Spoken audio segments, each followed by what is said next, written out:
Joining us for an exclusive interview, I believe his first TV appearance is Zhao Changpeng, who's the CEO of one of the world's biggest crypto exchanges, Binance.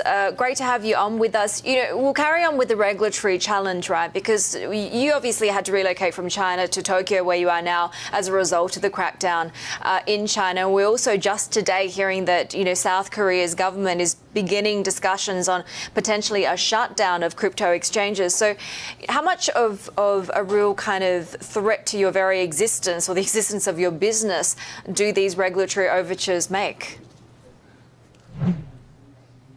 It does make a lot of impact to our business, but I don't think there's any particular threats. Korea exchanges are still operating right now. It's just that there's a potential ban. We don't know what the extent are, and we are actually away from that, so we should be okay for now. But it does probably impact some of the Korean exchanges. I've been trying to talk to them. They haven't responded to my requests yet, so we'll see how that happens. Okay, but is there a feeling that the sort of ring is closing in terms of, tell me first of all why you chose to move to Tokyo and what the sort of events that led you to leave China were? Okay, so in China, it's very clear that it's no longer allowed, and the government is against it, or at least there are policies that's hinting towards against it. So we generally don't like to go up against governments, so we moved out of China. We're actually not, I'm in Tokyo right now personally, but we are actually spread out around a few different locations. We have a presence in Taiwan, Hong Kong, and other island countries. So I think basically it's a little bit tough to decide where you want to be in this kind of environment.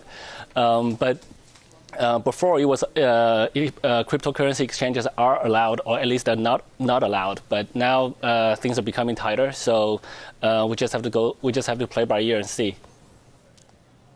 Okay, I mean, the demand is obviously there, right? You guys had to halt new registrations. If I'm not wrong, you've recently restarted limited registrations.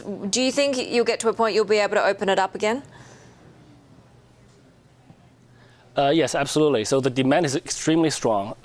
We opened registration for an hour yesterday, and 240,000 users registered within an hour. So we're growing basically a couple of million every week in terms of users.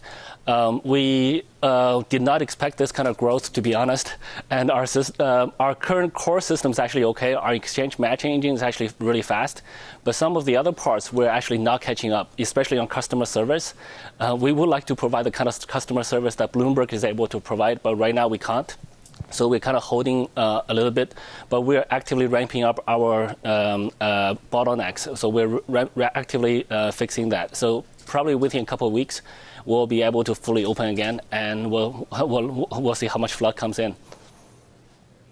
What kind of users are applying for new registrations? I mean, where are you seeing, I guess, the most growth? Are these individuals? How much money are they putting through? I'm just curious to get an idea of the inflows that you're seeing. So our user demographics typically much more heavier on male. Around 25 to 35 age range, and I can't judge the income because we don't really have a lot of that data. But there are a lot of my just perception. I haven't done the analysis, but the perception is basically there's a lot of guys with a lot of money. Guys typically move $10,000 to $100,000 each day, trading, or some of them are even much bigger. So they're very active trading. Okay, and they're mostly retail, or in terms of countries, have some institutional as well? Yes, we're beginning to getting a lot of interest from institutional investors. People are asking us for corporate verifications and also corporate features where there's sub-accounts under a main account, different kind of risk management. So we're getting that a lot now. Most of them are still trading under one single account, but the verification is a corporate verification. So we look at the corporate registration, et cetera, et cetera. So there's a lot of institutions now, and they're big. Yeah, and you were just about to tell me what countries you're seeing the most interest in. Right. So exchanges over time. Initially, when we started in China, China was our biggest country in terms of user geographic. And because of the China ban, we moved out of China. Now China's like fourth or fifth on the rank. US is pretty big. Japan's pretty big. Korea is pretty big. And a lot of the European countries like UK, Germany, Italy, they're all very big. I think we're one of the very unique businesses where from the beginning, we were spread out. Our users are spread out around the world. I think this is what blockchain allows, and it's very interesting. And actually servicing this kind of mix of users is actually very challenging.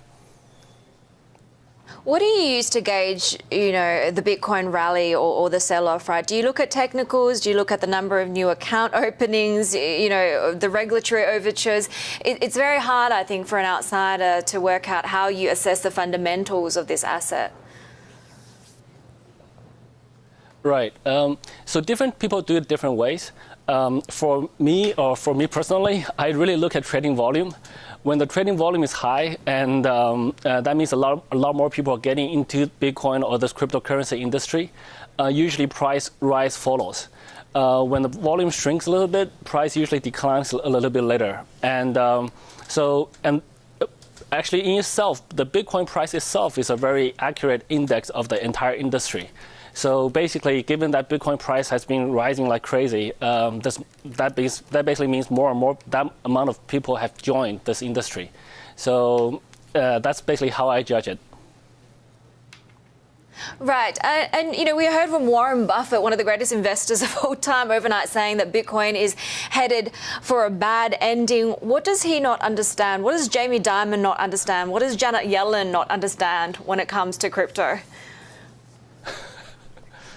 Right. So I think Jamie admitted he was wrong. And in fact, in a smaller TV interview with a local blog, I said he was wrong 2 months ago. So actually, it was good that he admitted he's wrong now. Warren Buffett is a guy I truly respect from an investment point of view.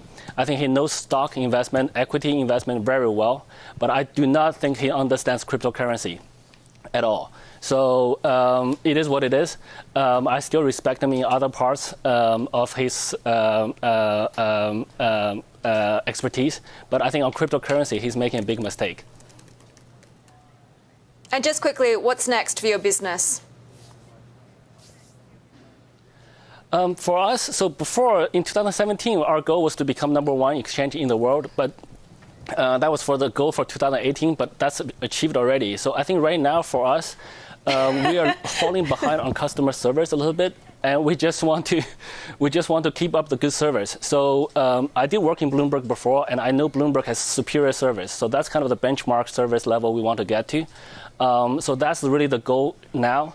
For all of 2018, that's a very long time for us.